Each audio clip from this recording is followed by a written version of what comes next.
Welcome to the Future Age Academy. आज हम explore करेंगे चैप्टर फर्स्ट का फर्स्ट कॉन्सेप्ट, जो कि है हमारा cells, exploring the fundamental building block of all living organism. ये जो सेल होती है ये सारे जीवों के अंदर क्या करती है, बिल्डिंग ब्लॉक का काम करती है। What is cell, the fundamental unit. देखो सेल को बोला जाता है कोशिका, ठीक है। जो क्या होता है, सेल को कोशिका बोला जाता है। ये सबसे स्मॉलेस्ट स्ट्रक्चर होता है जो कि काम करता है फंक्शनल यूनिट का। इसमें सबसे खास बात यह है कि ये जो अपना प्रोडक्शन खुद ही करता है। मेनली जो काम होता है सेल का वो होता है बिल्डिंग ब्लॉक का। सबसे पहले बनती है हमारी सेल, उसके बाद बनते हैं टिश्यूज़ मिलकर बनाते हैं एक ऑर्गन्स, और ऑर्गन्स मिलकर बनाते हैं ऑर्गन सिस्टम। ऑर्गन सिस्टम से बनता है हमारा एक ऑर्गेनिज्म, ठीक है, यानी कि एक जीव, जैसे कि मैं, तुम, पेड़ पौधे और पशु पक्षी। सेल हमारी ऑल ओवर बॉडी को प्रिपेयर करने में हेल्प करती है। देखो इसके अंदर होता है genetic materials perform initial life process, यानी कि मतलब होता है जैसे कि तुम्हारी आंखें कैसी होगी, तुम्हारा नोज़ कैसा होगा, हेयर कैसे होंगे, वो ऑल ओवर हमारी बॉडी के जो पार्ट्स होते हैं उन सब का जो स्ट्रक्चर होता है वो डिसाइड करता है सेल, और ये अपने आप ही अपना रिप्रोडक्शन करता है।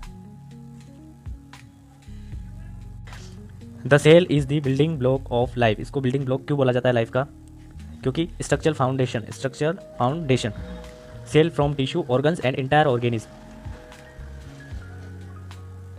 देखो सबसे पहले बनती है सेल, उसके बाद बनते हैं टिश्यूज़। सबसे पहले बनती है सेल, उसके बाद बनते हैं टिश्यूज़, और उसके बाद बनते हैं ऑर्गन्स, उसके बाद बनता है ऑर्गन सिस्टम, और फिर क्रिएट होता है ऑर्गेनिज्म। ठीक है, यहाँ तक क्लियर है।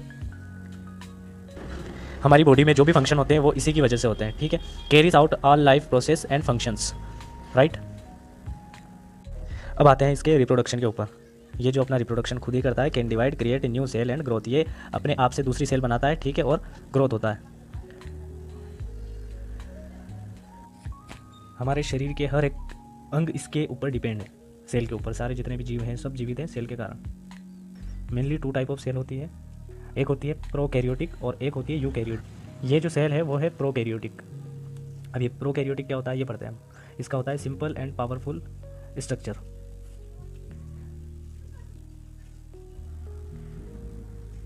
नॉन न्यूक्लियस और मेम्ब्रेन बाउंड, इसके साथ कोई भी मेम्ब्रेन नहीं होती है, मतलब इसकी कोई बाउंड्री नहीं होती है। सिंगल सेल्यूलर डीएनए, ये एक सिंगल सेल्यूलर डीएनए है। स्मॉल एंड सिंपल स्ट्रक्चर होता है इसका, और found in bacteria and green algae में ये पाया जाता है mainly. Rapid reproduction and adaptation, ये अपने आप को खुद को रिप्रोडक्शन करता है इसका खुद का, ये अपने आप ही कर लेता है।